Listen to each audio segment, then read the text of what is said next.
Hello everybody, this is Hades, and this is another episode of Anatomy of Sci-Fi. Today with me I have Brutaxlos, say hi. Hello. And Punner. Hey, and I'm sick, so if I cough and stuff, I'm really sorry, but I have a post-viral thing that's really wrecking my day, so... Yeah, Steve's turning into a zombie, so we're pointing a shotgun at him, just in case. And, okay, today's episode is Headcrab from the... For those of you who are not familiar, there's this awesome series called Half-Life, made by... I'm sure everyone knows about Half-Life. Just in case there are people emerging from the caves and just happen to stumble on our show. Yeah, those are it. They're the little monsters that jump on your heads, take you over. They're like reverse facehuggers. They don't burst from the inside, they just take over from the outside. So, that's from the game they're seeing Half-Life 1. Well, pretty much every Half-Life game, really. They're the most basic enemy. They're lovingly called headhumpers. The freaking headhumpers! One was even domesticated. If you play the game, you'll know what I'm talking about, Lamar. And there are different varieties, but we're just gonna concentrate on the most basic one. We'll cover those maybe later. And let's start the discussion. Okay, my first issue is when the headcrab actually takes over the zombie or the human, it turns into a zombie. It has a sense of direction. It can tell where the player is, even though it has no eyes. Non-visible, at least. What do you make of that? I actually just read an article published in The Scientist. Excuse me. Basically, I think it was The Scientist. Anyway, there's a study whereby they've actually shown several times in several studies that people can echolocate, similar to what a dolphin can do. And if you are basically, let's put it this way, if you can see, you have very limited abilities to do it. But if you're blind and you're taught to do it, the sounds that come back actually light up various visual areas in the brain. And these people are not only able to tell distance and what an item or a moving item even is, but its density and things like that. So it's pretty... Not to make a blunt comparison, but it's kind of like that movie Daredevil, right? Where you could see in colors through the sound, right? In a way. Quite. It's a lot different than that. Basically, you'd be... It's if you're blind and you learn how to do this, basically there are instances where people can ride a bike and not crash, which is really cool. So I would imagine it would probably be something similar to that, based on just some of the sounds also that you can hear them make. It's been a while for me since I played that game. That would be my explanation. No, because Neil deGrasse Tyson and some other guy, they talked about how bats could maybe use their brain to interpret sounds as colors, because color is just a representation in the brain. There's no such thing as color, which is interpreted as such. We just see it in that spectrum. I don't really agree too much with that, because if I just look at the headcrab, I don't really see it as something that uses echolocation. Because first of all, it doesn't really seem like it has any visible ears. I don't know. You don't need visible ears. Do whales have ears? Yes, they do. Really? They do, and also, yeah. when you're underwater, sound travels a little better, so you don't really need, huge ears, too. Yeah, but you can't see them sticking out. You don't see an outer ear. Bats use echolocation. They have... All you need is a lower jaw and the inner ear kind of structure. Keep in mind that these things are basically eating into the head of their prey. Using some powerful jaws, you can actually see on the Lamar model in game. It kind of tries to gum you. And so because these creatures are able to vocalize, I imagine that their mouth is still intact. And if you've got the mouth intact, then you've got the lower jaw, which connects directly up to, the temporal bone in there, and the ear canal is involved in that as well. So I think that we're not talking about a whole replacement of the head. I think that the creature is using parts that are left over from part of the head. So I don't think it necessarily needs to hear, but the person that it's nommed the head of. So it kind of uses the body. Of the headcrab is that it gets the information around the surroundings of itself using vibrations and stuff from its legs. Mm-hmm. Kind of like how in Avatar: The Last Airbender, Toph, she's blind and she can feel things through vibrations in her legs. I feel like it looks like they have pretty sensitive feelings in their legs. Mandibles? Kind of normal spiders, actually. How when they're on their spider web and something lands on the spider web, they can sense the vibrations. And I feel like this is something similar to that. Does that have any credibility? I'm kind of confused at what you're saying. Are you saying like that they use the body as an extension of themselves to sense vibration? Is that it? Yeah, they're just Well, sensitive to the vibrations around them. So that's how you can sense your surroundings. If you actually look at the model, the way that it sits, and then you compare, like, say, the model of the just generic headcrab zombie, compare that with the model for the headcrab itself.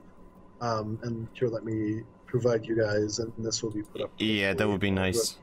Yeah, so I see. You can see there's the headcrab there, and there's a considerable sort of hole where it, knobs into you. I think that it sort of gets down to the point where it's probably just from the depth of it. So the depth of it and the way it's sitting on what's left of the neck and head, I think that there probably is still the lower part of the skull.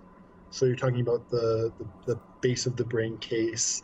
Well, it needs some parts of the brain because it still controls the zombie. So you need whatever controls I don't know, the motor cortex, or is it just going straight for the nerves that control the limbs?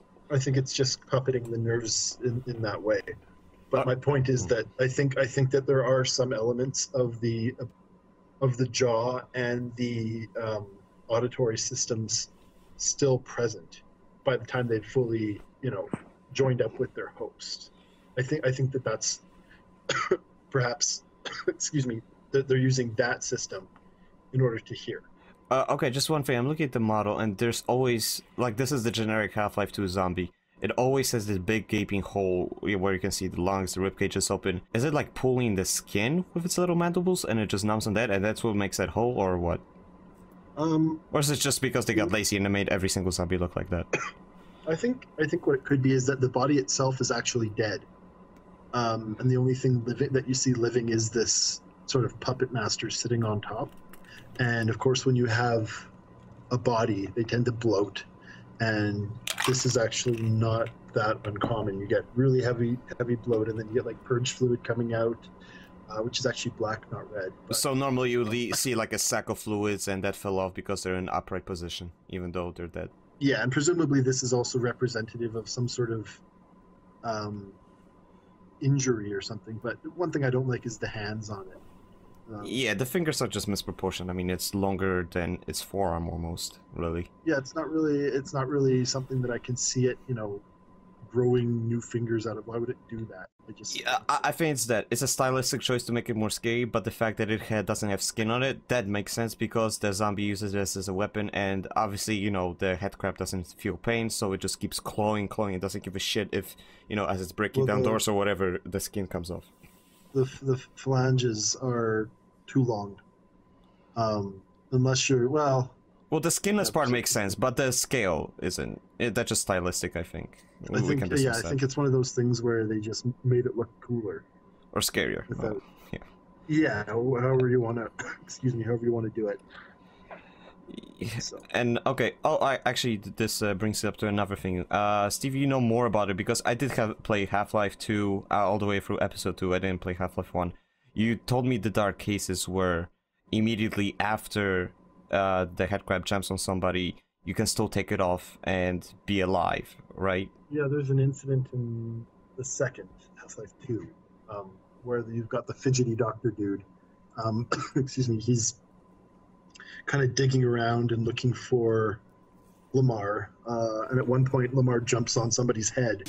Here we go. Ah! Damn it, get it off me! That sits in that sort of gaping hole where that allows it to seat itself on its prey. That's been removed.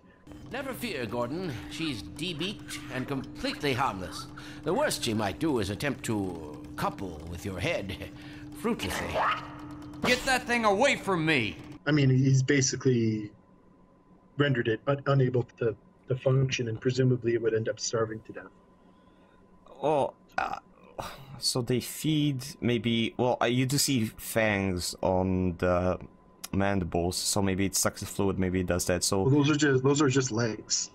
No, not the big ones, the little small ones between the front two. Oh, yeah, those are kind of... It's been a long time. Those are kind of... I think what those are sort of like claws to help grapple onto the prey. But they could be multifunction. They're multifunction. Like you look at tarantula. Yeah, sure, those fangs help to kill and hold and eat the prey. But also, it helps to hold the prey. But also it is used for food, so why not have this double function for the teeth, not only to latch on, but also to use it to feed, right? Yeah, and maybe that is what's going on with that big gaping wound, is that it's picking out pieces that it's not going to use, so, Yeah, it looks like it's tugging on the skin, like on the picture that you sent us with the zombie. It looks like the skin is pulled up to the mandibles, right? Yeah, it looks almost like, and it's one of those things where, like, if you're just puppeting a corpse, so imagine you've got this dead body as a marionette, and you're some sick, crazed dead body puppeteer. If you're doing that, you don't actually need the organ systems. Yeah, you can function. All it needs is locomotion. Yeah, and presumably this is not a long-term situation, because the muscles aren't going to. They're going to rigor mortis, and there's just going to be a lot of. Well, the parasite, a tick does not give a shit if you survive or not. They just want to suck out your blood and move to the next guy. So I don't think they have any instinct to preserve its host whatsoever, as you can see through the bottle. And considering that these guys are actually being used as biological weapons, as per in the second Half-Life, and I'm not sure about the first because I never really played the first. I know. Okay, I do have some understanding of the first. They shoot them down in a rocket, and then they come out. So I think they're intended to kill their target and then have that sort of dead flesh heap kill other targets, so that they don't have to sacrifice soldiers. I think that's what's going on. Yeah, it's actually funny you say they won't sacrifice soldiers. We see plenty of combine zombies later on, but but you said they're biological weapons. But you said they're used as biological weapons. At first game, I believe, but the leader of the aliens from the Zen, I think they use it as a technical biological weapon, kind of like the Zerg. Sorry, always comparison of the Zerg by myself. But later on, the Combine uses them already pre-made just to deploy them in rockets. I don't think they breed them necessarily. Maybe they just have a stock. I don't know what the Combine does, really. We don't get much in-depth information on that. But in both cases, by its original creator, the big-headed Zen guy, and the Combine, they're used as biological weapons. So yeah, they are just that. Yeah. Another thing, our lovely example of Lamar. So we established it uses echolocation, but how does it actually control? It pinches into the nerve. Is there some kind of a nerve by the neck or in the area where it will compass, where it could control the limbs? Well, the brainstem is down there, and hypothetically, that would give you a conduit enough that you could.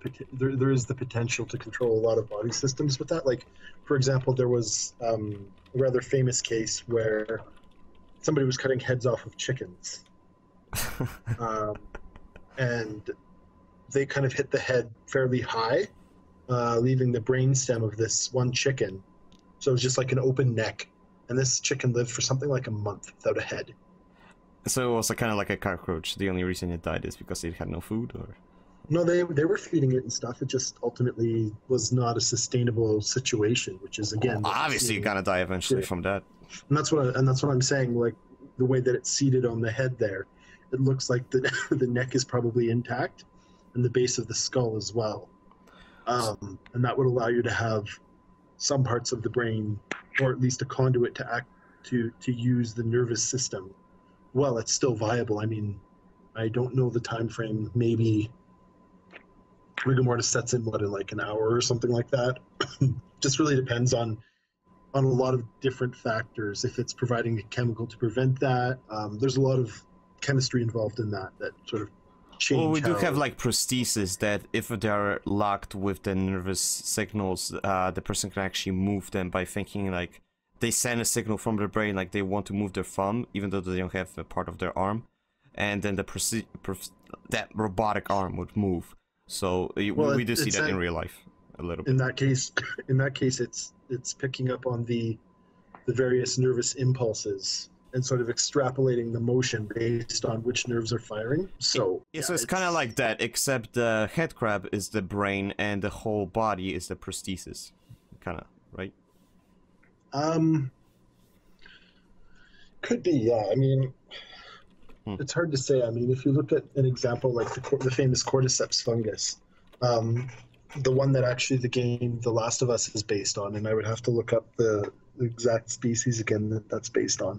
But anyway, it infects ants, and when it lands on them, basically it sort of goes right for the brain and leaves the organ systems and everything else alone, and until it's time for it to become fruiting and start, reproducing.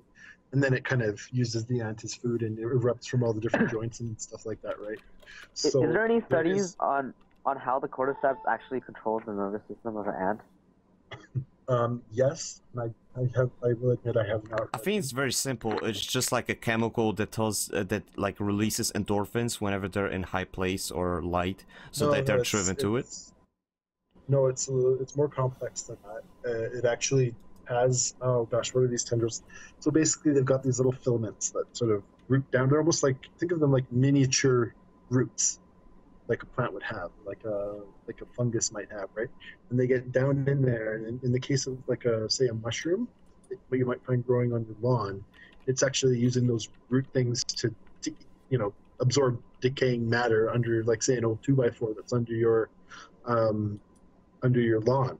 In this case, what it's doing is using these filaments to actually penetrate the brain itself and compel the animal very strongly to do these certain behaviors. And you actually see that with snails as well.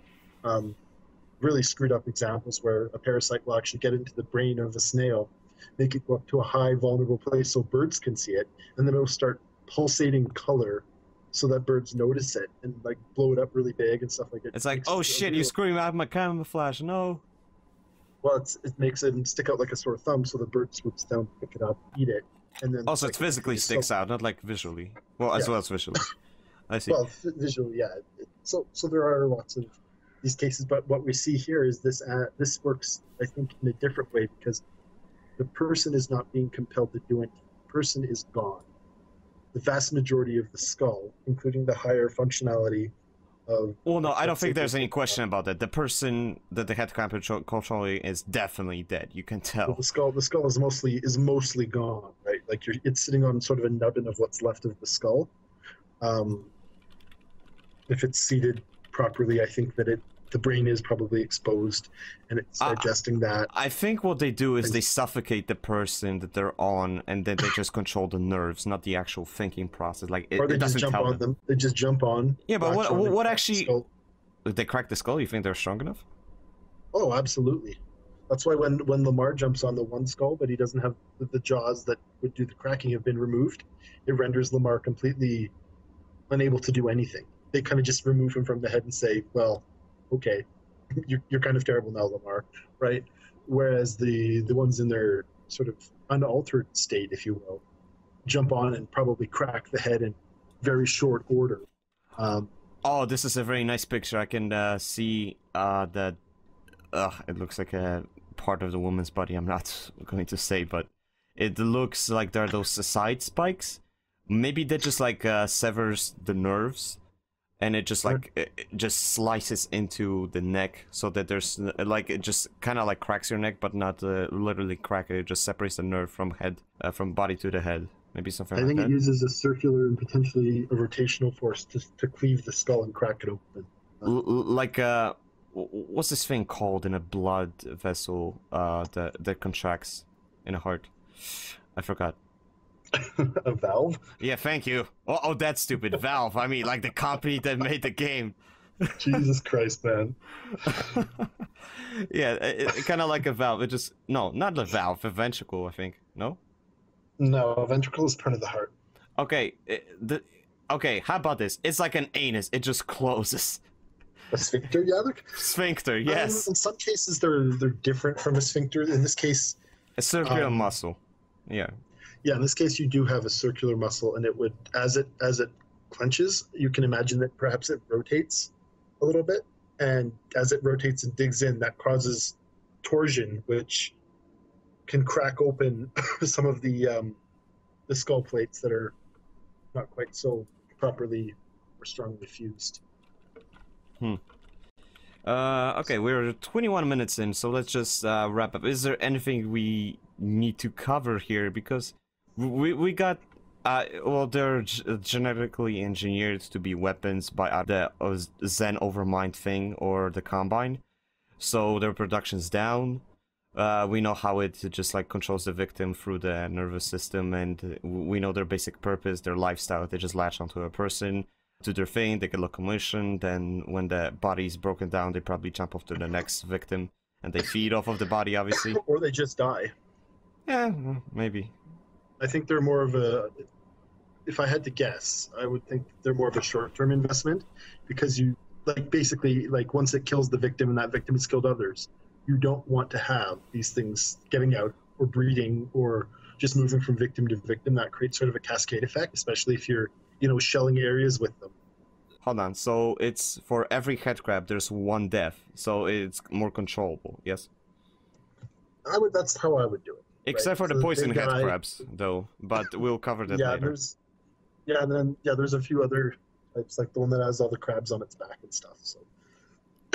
Alright, so yeah, well, that's the basic Lamar style headcrab. We'll definitely go back to the poison, fast, and I don't know what this thing is. It shows up on my screen. I can show you guys later.